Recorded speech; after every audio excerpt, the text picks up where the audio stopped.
Assalamualaikum warahmatullahi wabarakatuh. Perkenalkan, nama saya Bagas Dewangga. Di sini saya akan menjelaskan mengenai proposal penelitian sebagai tugas literasi informasi. NIM saya A11 2017 10159. Saya berkuliah di Universitas Yanuswantara. Dan berikut profil saya sekilas.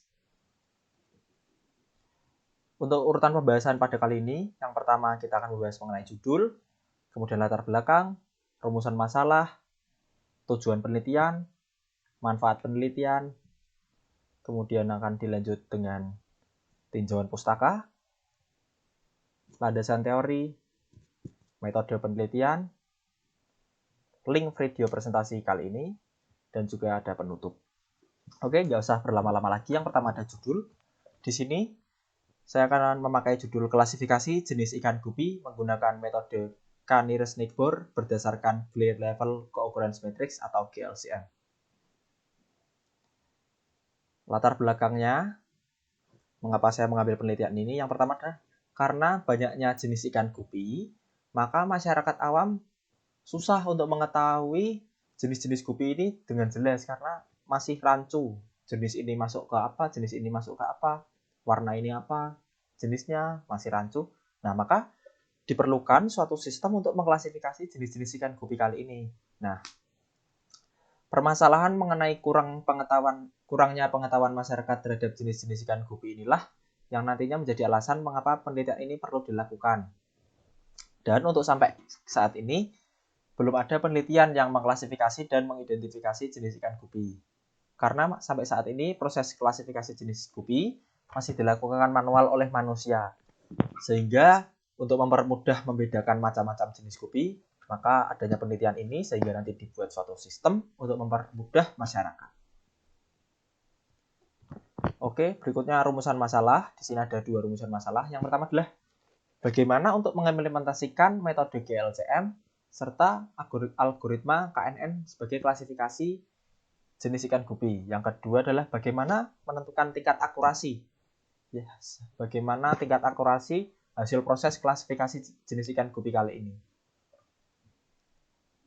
Kemudian untuk tujuan penelitian juga ada dua. Yang pertama adalah kita dari penulis ingin menerapkan teknik GLCM, yaitu sebagai salah satu ekstraksi fitur data citra. Kemudian ada algoritma KNN sebagai algoritma klasifikasi yang akan digunakan untuk mengklasifikasi data citra jenis ikan gupi.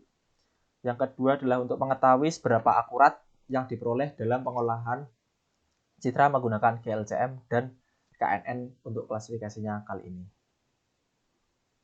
Kemudian manfaat penelitian. Jadi secara umum, menurut saya penelitian ini dapat membantu masyarakat awam untuk memahami lebih jauh mengenai jenis-jenis ikan gupi. Sehingga nantinya dirasa cukup membantu khususnya seseorang yang belum mengerti tentang jenis ikan gupi sama sekali. Sehingga nantinya setiap orang dapat membedakan jenis-jenis ikan gupi. Kemudian untuk tabel state of the art atau penelitian terkait, ada beberapa, yaitu yang pertama di 2017 ada dari Taftiani Yusuf dan Prahudaya Agus Harjoko dengan judul Metode Klasifikasi Jambu Biji menggunakan KNN berdasarkan fitur warna dan tekstur. Metodenya GLCM dan algoritma KNN. Di sini mendapatkan hasil tingkat akurasi sebesar 91,25% pada nilai K sama dengan 3.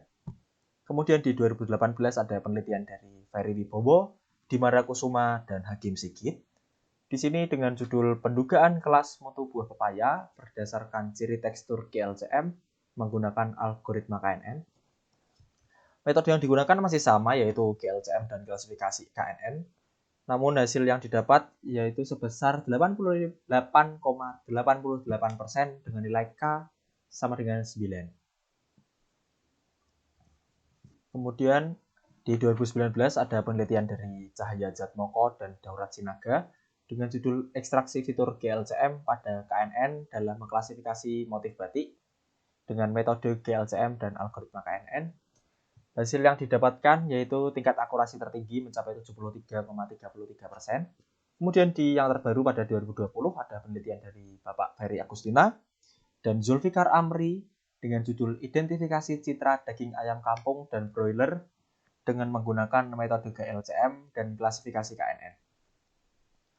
Hasil yang didapatkan pada penelitian ini tingkat akurasinya sebesar 85% dengan nilai K sama dengan 3. Kemudian untuk landasan teori, di sini yang pertama adalah pengolahan citra digital. Pengolahan citra digital merupakan suatu proses mendapatkan informasi suatu citra dan nantinya dapat menghasilkan output untuk digunakan dalam menentukan hal tertentu. Maka dari itu, pengolahan citra digital adalah tahapan dalam mengestimasi ciri-ciri yang ada dalam suatu citra. Kemudian ada GLCM atau Gray Level Co-occurrence Matrix, yaitu merupakan suatu metode yang dipakai untuk ekstraksi fitur. Jadi nanti akan diambil ciri-ciri fitur teksturnya. GLCM adalah suatu matriks yang berisi seringnya kemunculan pasangan 2 piksel pada intensitas tertentu dan jarak dan arah tertentu pada citra. Koordinat pasangan tiap piksel mempunyai jarak dan orientasi sudut tertentu. Nah, nanti sudutnya bisa 0 derajat, bisa 45, 60, 90, dan seterusnya. Kemudian ada landasan teori KNN. Yang terakhir yaitu algoritma KNN. Jadi algoritma ini merupakan metode klasifikasi objek berdasarkan data terdekat atau nilai yang berdekatan dengan objek. Jadi secara singkatnya, algoritma ini didasarkan pada data training dan kemudian disesuaikan dengan data testing. Metode KNN adalah metode yang relatif sederhana. Cara kerjanya berdasarkan jarak terdekat dari query instance ke data training guna memutuskan nilai KNN. Ini ada sedikit alur proses klasifikasi KNN. Yang pertama kita mulai, lalu kita input data baru, dan kita tentukan nilai K-nya berapa. Setelah itu kita hitung jarak data baru dengan data training yang ada. Kemudian kita urutkan berdasarkan jarak. Setelah itu kita tentukan kelompok kategori data uji dengan label mayoritas pada K. Kemudian selesai, maaf itu typo. Oke. Dan terakhir ada metode penelitian. Berikut ini merupakan metode penelitian yang digunakan oleh saya sebagai penulis.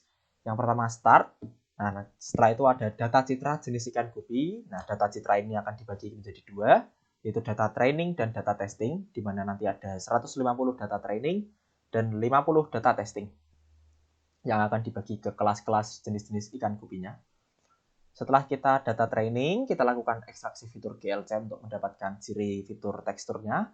Kemudian setelah didapatkan hasil ekstraksi data training, kita simpan dulu ke penyimpanan hasil ekstraksi di data trainingnya. Kemudian untuk data testing, kita lakukan masih sama, kita lakukan ekstraksi fitur GLCM. Setelah didapatkan hasil ekstraksi data testing, kita lakukan klasifikasi dengan hasil ekstraksi data training yang tadi sudah disimpan. Setelah itu kita tentukan tingkat akurasinya yang didapatkan berapa, kemudian selesai. Seperti itu. Nah, ini untuk link video YouTube-nya nanti akan saya share di sini. Terima kasih sudah menonton video ini. Untuk PPT-nya juga saya share.